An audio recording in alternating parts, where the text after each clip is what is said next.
In 2016, 80% of evangelical voters cast a ballot for Donald Trump. And despite the more lurid events of his first term, President Trump still enjoys a 72% approval rating amongst evangelicals. I dominated with the evangelicals. A lot of people were surprised. But that support is sagging, if only slightly. Rob Schenck has been one of the country's most effective and notorious political evangelicals. A fire-breathing anti-abortion activist, Schenck fought alongside infamous Alabama Judge Roy Moore, blocked access to abortion clinics, and, with an office on Capitol Hill, spent decades lobbying Republican senators and presidents. But Schenck recently shocked his former comrades by softening his strident message and excoriating them for making what he sees as a Faustian bargain with Donald Trump. And he's urging evangelicals to not only abandon the president, but to embrace his Catholic pro-choice opponent. You're partially to blame. Were you part of a movement that set, way of speaking that became standard with Republicans? I certainly fostered the culture that we now see embracing Donald Trump and championing Donald Trump sycophantically. I used fear-mongering. I preached hundreds of sermons in which I painted Democrats, whom I at times referred to as Democrats. I sat in many strategy meetings, particularly with fundraisers, who would say, "Give me more fear and more anger.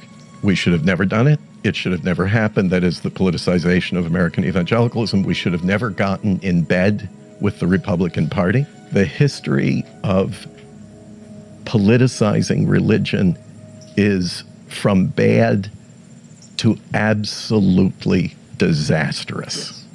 And we are living through it now. In fact, I do wonder sometimes if American evangelicalism will survive this. I mean, this is something you dedicated your life to, and you are questioning right now whether that thing survives. And, sorry to be so blunt about it, but what was it all for? We've got a few federal judges. We've got public rhetoric that goes something like, now you can say Merry Christmas again, and no one will scowl at you. Now, some will say to me, no, but you don't understand, with the policies that are in place, eventually we will have fewer abortions while we have children dying in cages on the southern border. How many 14-year-olds and 9-year-olds will you trade for some newborns? That's untenable. Absolutely untenable. Was that the moment with Donald Trump where you said, this has gone too far?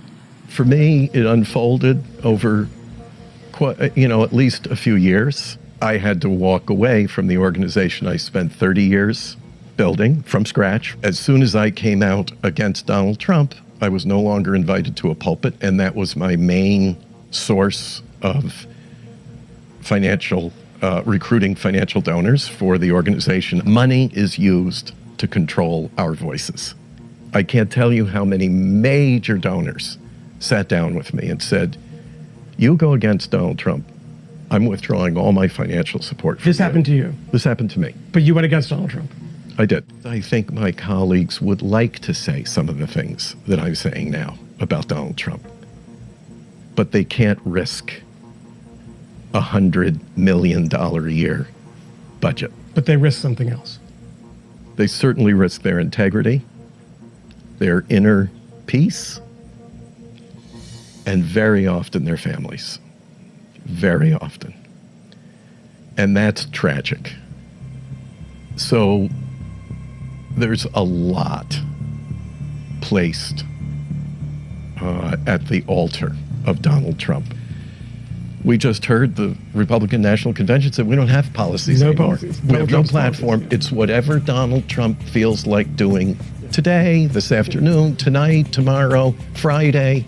It's all him. That's exceedingly dangerous. To me, that's the definition of a cult.